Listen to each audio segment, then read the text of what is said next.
One day, the monks sat in the Hall of Truth and discussed how wonderfully kind the Buddha was to dedicate himself to the good of the world. They discussed how the Buddha attained full enlightenment and still journeyed far and wide to help people in need. When the Buddha heard what they were discussing, he said, "I, as a Buddha, live for the good of the world. But even in the past, in the days of evil, I lived for the good of the world." After the monks asked, the Buddha told the following story. A very long time ago, in the era of the Buddha Kassapa, there reigned a king named Usinara. In fact, it had been so long since the time of the Buddha Kassapa that the religion had fallen into decay. The monks of those days were corrupt. They did not follow the rules set by the Buddha and associated with women. Monks and nuns would forsake their vows and duties and consort with each other, as well as with other men and women. Most men followed many evil paths. Whenever there was a disagreement, they would resort to violence and murder to prove their point.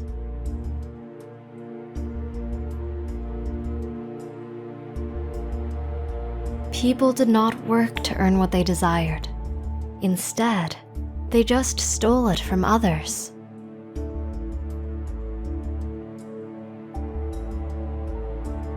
In those days, people did not have restraint when it came to sex. They would simply force themselves upon others. Both men and women, young and old, no longer respected their marriages or relationships. Their promises and vows were merely a formality. Each party openly and willfully cheated on each other. Everyone saw infidelity as normal and expected. People had no shame or compassion. They openly yelled, verbally abused, slandered, and criticized others. Lying was normal and expected. For fun, people in those days spent their time becoming intoxicated. They prioritized this over work, responsibilities, personal health, and mental development. The people who lived in that age were immediately reborn in hell after their deaths. Those beings in hell were tormented and suffered greatly for the evil karma they created while they were alive. The different realms of hell became ever fuller.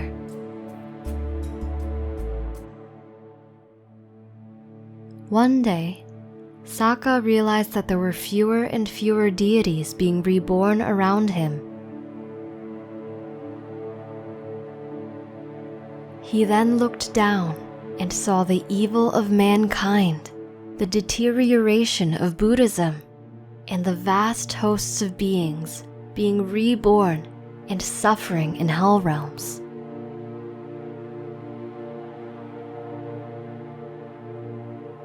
Saka then thought, "I have no choice. I must scare and terrify mankind so that they will once again be fearful of doing evil. Once they have that fear, I can teach the law and help restore the religion which has decayed."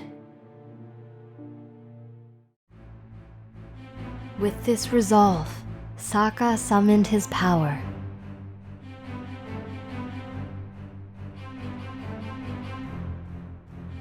Saka then transformed the god Matali into a huge black hound. He was large, ferocious, and scary, and was fastened by a large chain.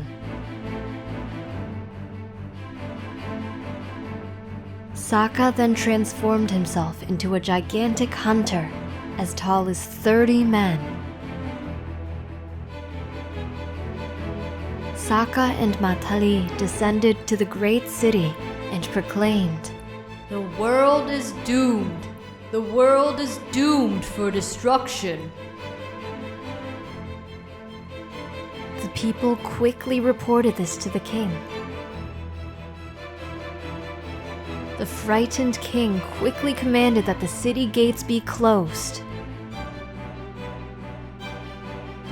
However, with a single bound, Sokka the huntsman and Matali the giant black hound jumped over the large city walls and entered the city. Sokka acted as if he would let the hound loose, and the people ran away in terror. They hid in their houses and closed their doors and windows. The king stepped out onto the terrace and saw the giant huntsman and big black dog. Then, Matali the hound let out an earth-shaking roar, and the king felt his heart drop. The king, barely able to resist his fear, found the courage to shakily ask, "What is it you want, great huntsman? Why is your beast roaring so?" Sokka the huntsman proclaimed, "My hound is hungry." "If food is what you want, we have that. Please don't hurt anyone. We will give you all the food we have."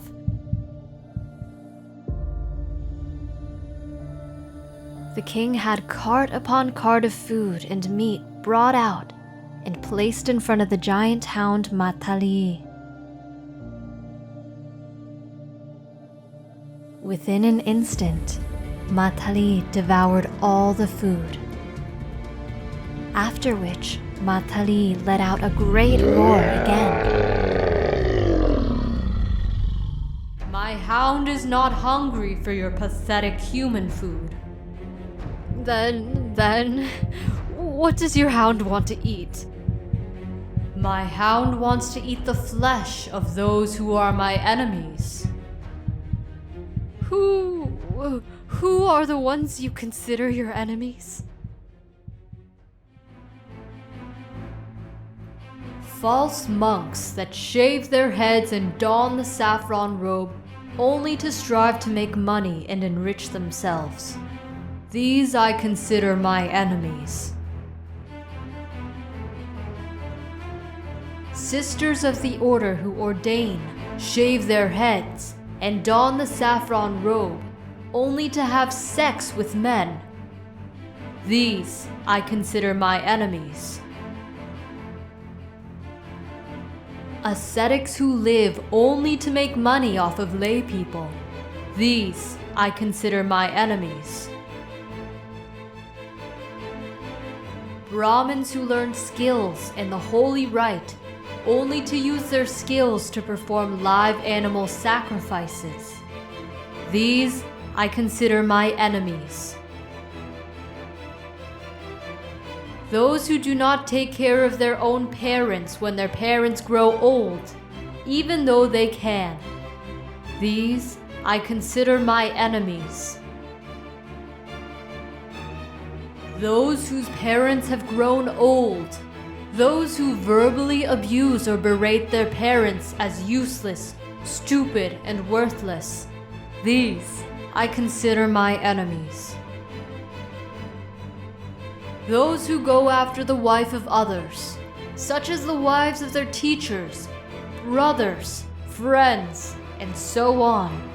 Then, after they have had their pleasure, go on to the wife of another. These I consider my enemies. When Brahmins don weapons and go out to violently rob from others, these I consider my enemies. Men who seek to live from fooling women, these I consider my enemies. People who try to hide their faults while trying to expose the faults of others, and people who cause trouble for others. These I consider my enemies.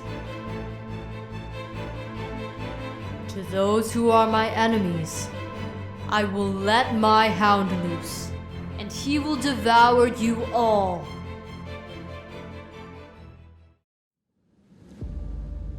The hunter spoke so loudly that people from many countries could hear him. All the people who heard this proclamation dropped to their knees in fear. Sokka then took off the disguise of the hunter and changed to his celestial form. He then said, "See here, human king.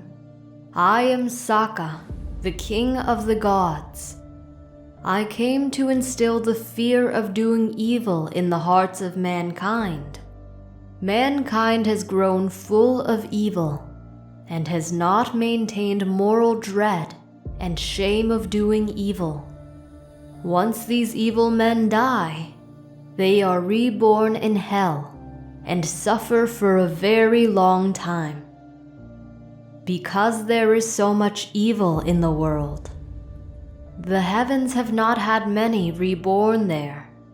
From now on, I will keep an eye on those who do evil, and I know how to deal with them. May all evildoers be vigilant. There are real and serious consequences for the evil that you do." And with this warning, Sokka helped the people regain their sense of shame and dread of evildoing, and he helped strengthen the religion for yet another 1,000 years.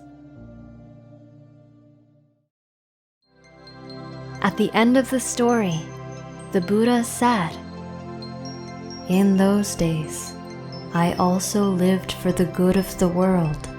At that time, in that life, Ananda was Matali, and I was Sokka." What did you learn from this story? We hope you enjoyed the video. Click like if you did, and click subscribe if you want to see our uploads.